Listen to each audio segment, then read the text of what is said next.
Assalomu alaykum hurmatli kuzatuvchilar. Kosonsoyga kelganmiz. Kosonsoydagi ishlarimizdan. Ancha qo'yish qoldi.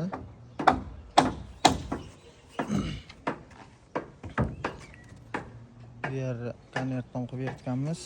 Ustunlari o'ta baquvvat moshina bo'lgan. Bu o'rta sarrofga ham qonidan bitta beloq yurg'izib yuboramiz. Shunda moshina bo'ladi. Bu yoqlari. Ko'ringchi, mana kashalab tashaladi. Tommi ichi yaxlit qoladi. Hop, bu vositalarimizga keladigan bo'lsa, o'ynaygilariga ochiq qilib beruvdi boshda, yoqmas ekan. Shunga tepasidan bir qator yana yurg'izib beryapmiz ochiq joylariga. Moshina bo'lsa, moshina bo'ladiki, yaxshi bo'ladi xolos.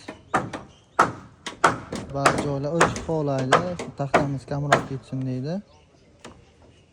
Bu yerda ochiq xohlashmadi. Shuning uchun tepasidan bir qator yurg'izib beryapmiz.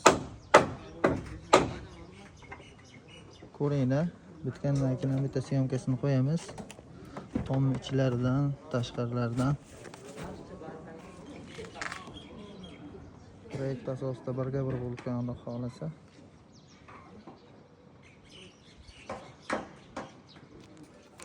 Kimga shunaqa sifatli xizmatlar kerak bo'lsa, Master Tomga aloqaga chiqaverasizlar.